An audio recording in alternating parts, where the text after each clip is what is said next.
जय हो बृहस्पति देवता की। आज हम आपके लिए इस वीडियो में लेकर आए हैं गुरुवार व्रत कथा। कथा को सुनने से पहले इस वीडियो को ज़्यादा से ज़्यादा शेयर करें ताकि और लोग भी इस कथा का लाभ उठा सके। बृहस्पतिवार गुरुवार का व्रत भगवान विष्णु और देव गुरु बृहस्पति को समर्पित है। इस व्रत को करने से घर में सुख समृद्धि, धन और शांति आती है। इसके अतिरिक्त यह व्रत गुरु ग्रह के दोषों को दूर करने, विवाह में आ रही बाधाओं को दूर करने और शिक्षा में सफलता प्राप्त करने में भी सहायक माना जाता है। भारतवर्ष में एक प्रतापी और धनी राजा राज्य करता था। वह नित्य गरीबों और ब्राह्मणों की सहायता किया करता था। यह बात उसकी रानी को अच्छी नहीं लगती थी। वह न ही गरीबों को दान देती, न ही भगवान का पूजन करती और राजा को भी दान देने से मना किया करती थी। एक दिन राजा शिकार खेलने वन को गए हुए थे तो रानी महल में अकेली थी। उसी समय बृहस्पति देव साधु वेश में राजा के महल में भिक्षा के लिए गए और भिक्षा मांगी। रानी ने भिक्षा देने से इनकार किया और कहा, हे साधु महाराज, मैं तो दान पुण्य से तंग आ गई हूँ। मेरा पति सारा धन लुटाते रहते हैं।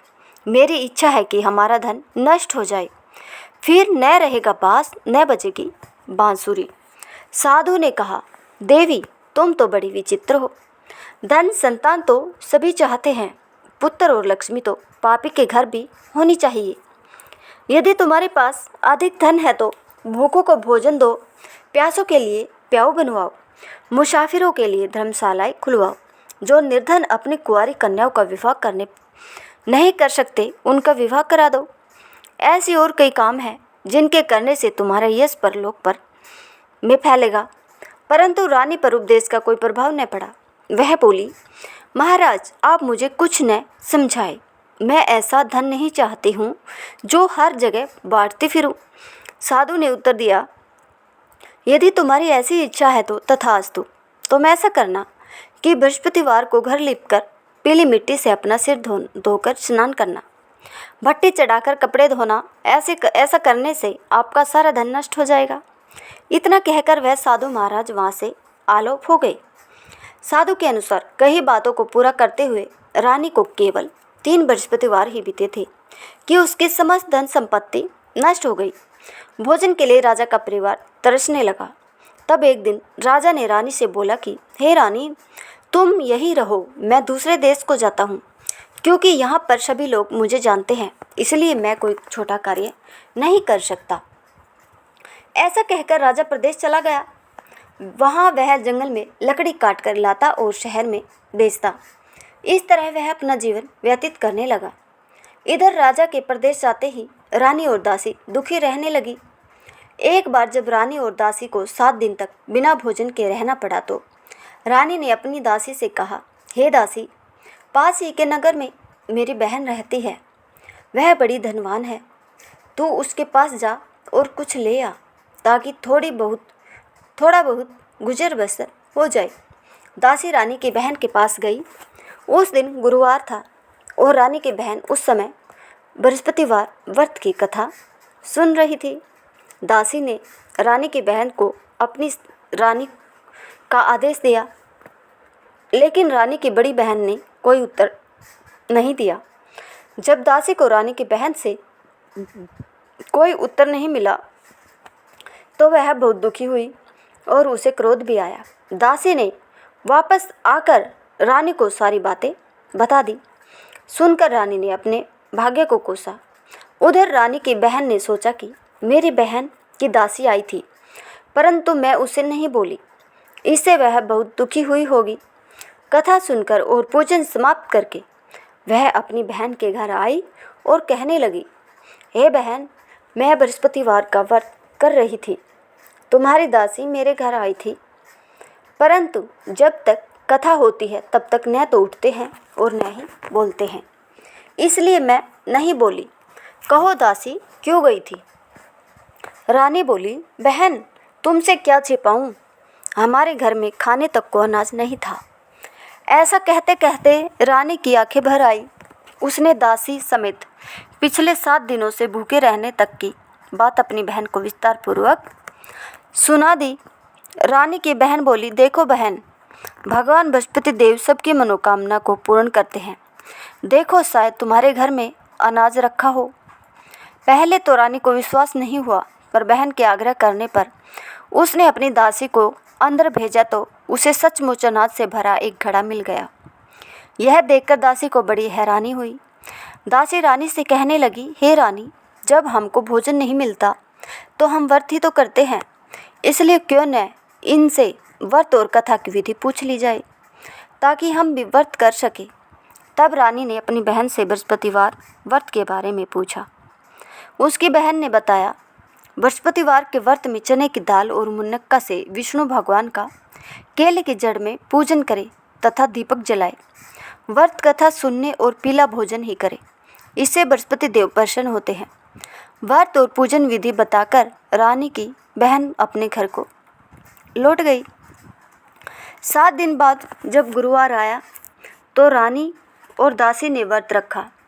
गुड़साल में जाकर चना और गुड़ लेकर आई। फिर उसे केले की जड़ तथा विष्णु भगवान का पूजन किया। अब पीला भोजन कहाँ से आए, इस बात को लेकर दोनों बहुत दुखी थी।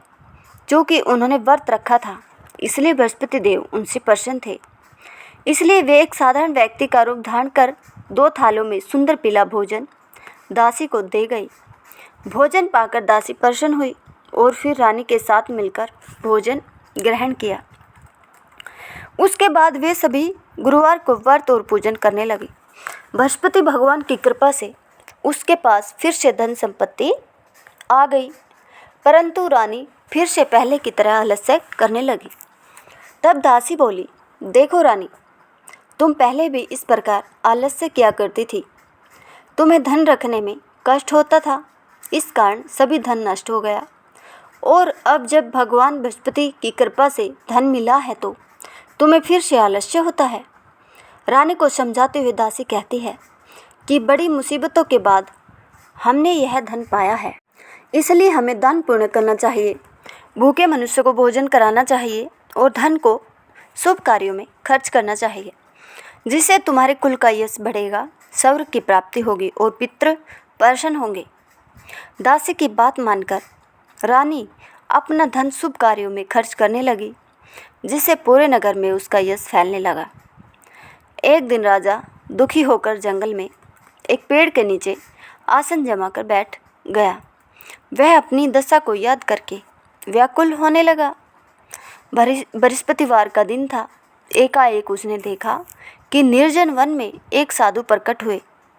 वह साधु वेश में स्वयं बृहस्पति देवता थे। लकड़हारे के सामने आकर बोले, हे लकड़हारे, इस सुनसान जंगल में तू चिंतामग्न क्यों बैठा है? लकड़हारे ने दोनों हाथ जोड़कर प्रणाम किया और उत्तर दिया, महात्मा जी, आप सब कुछ जानते हैं, मैं क्या कहूँ? यह कहकर रोने लगा और साधु को अपनी आत्मकथा सुनाई। महात्मा जी ने कहा, तुम्हारी स्त्री ने बृहस्पति के दिन बृहस्पति भगवान का निरादर किया है, जिसके कारण रुष्ट होकर उन्होंने तुम्हारी यह दशा कर दी। अब तुम चिंता को दूर करके मेरे कहने पर चलो तो तुम्हारे सब कष्ट दूर हो जाएंगे और भगवान पहले से भी अधिक संपत्ति देंगे। तुम बृहस्पति के दिन कथा किया करो। 2 पैसे के चने मुनक्का लाकर उसका प्रसाद बनाओ और शुद्ध जल के लोटे में शक्कर मिलाकर अमृत तैयार करो। कथा के पश्चात अपने सारे परिवार और सुनने वाले प्रेमियों में अमृत व प्रसाद बांटकर आप भी ग्रहण करो। ऐसा करने से भगवान तुम्हारी सब मनोकामनाएं पूरी करेंगे। साधु के ऐसे वचन सुनकर लकड़हारा बोला, हे प्रभु, मुझे लकड़ी बेचकर इतना पैसा नहीं मिलता जिससे भोजन के उपरांत कुछ बचा सकूं। मैंने रात्रि में अपनी पत्नी को व्याकुल देखा है। मेरे पास कुछ भी नहीं है जिससे मैं उसकी खबर मंगा सकूं।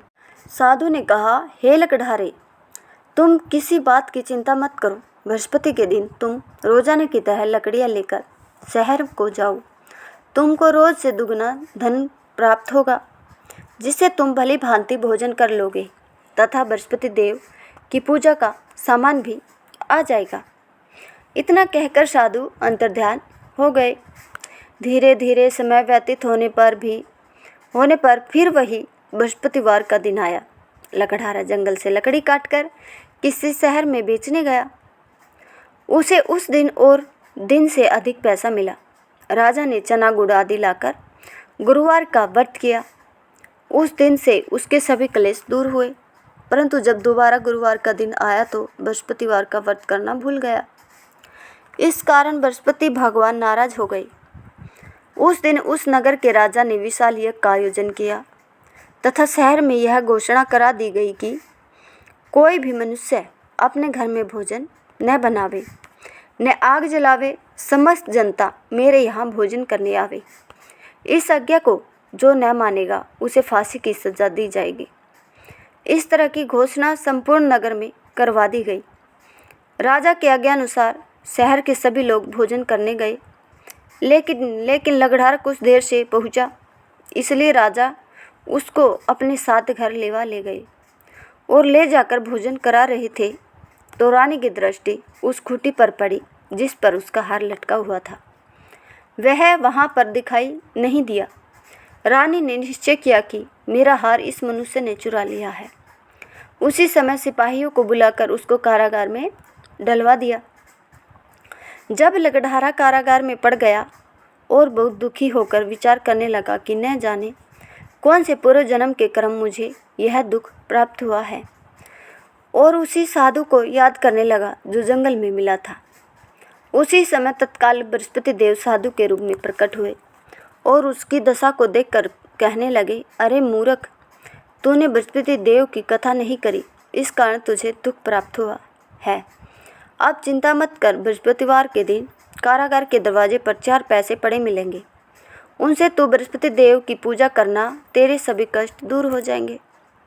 बृहस्पति के दिन उसे 4 पैसे मिले। लकड़हारे ने कथा कही। उसी रात्रि को बृहस्पति देव ने उस नगर के राजा को सपन में कहा, हे राजा, तुमने जिस आदमी को कारागार में बंद कर दिया है वह निर्दोष है, वह राजा है, उसे छोड़ देना। रानी का हार उसी खूंटी पर लटका है। अगर तू ऐसा नहीं करेगा तो मैं तेरे राज्य को नष्ट कर दूंगा। इस तरह रात्रि के स्वप्न को देखकर राजा प्रातःकाल उठा और खूंटी पर हार देखकर लकड़हारे को बुलाकर क्षमा मांगी तथा लकड़हारे को योग्य सुंदर वस्त्र आभूषण देकर विदा कर दिया। बृहस्पति देव की आज्ञा अनुसार लकड़हारा अपने नगर को चल दिया। राजा जब अपने नगर के निकट पहुंचा तो उसे बड़ा आश्चर्य हुआ। नगर में पहले से अधिक बाग, तालाब, कुएं तथा बहुत सी धर्मशालाएं, मंदिर आदि बन गई है। राजा ने पूछा, यह किसका बाग और धर्मशाला है? तब नगर के सब लोग कहने लगे, यह सब रानी और बांदी के हैं। तो राजा को आश्चर्य हुआ और गुस्सा भी आया। जब रानी ने यह खबर सुनी कि राजा आ रहे हैं तो उन्होंने बांदी से कहा कि हे दासी, देख, राजा हमको कितनी बुरी हालत में छोड़ गए थे। हमारी ऐसी हालत देखकर वह लौट न जाए, इसलिए तो दरवाजे पर खड़ी हो जा। आज्ञा अनुसार दासी दरवाजे पर खड़ी हो गई। राजा आए तो उन्हें अपने साथ लिवा लाई। तब राजा ने क्रोध करके अपनी रानी से पूछा कि यह धन तुम्हें कैसे प्राप्त हुआ? तब उन्होंने कहा, हमें यह सब धन बृहस्पति देव के इस व्रत के प्रभाव से प्राप्त हुआ है। राजा ने निश्चय किया कि 7 रोज बाद तो सभी बृहस्पति देव का पूजन करते हैं, परंतु मैं प्रतिदिन दिन में 3 बार कहानी तथा रोज व्रत क्या करूँगा। अब हर समय राजा के दुपट्टे में चने की दाल बंधी रहती तथा दिन में 3 बार कहानी कहता। एक रोज राजा ने विचार किया कि चलो बहन के यहाँ हो आवे। इस तरह निश्चय कर राजा घोड़े पर सवार हो अपनी बहन के यहाँ को चलने लगा। मार्ग में उसने देखा कि कुछ आदमी एक मुर्दे को लिए जा रहे हैं।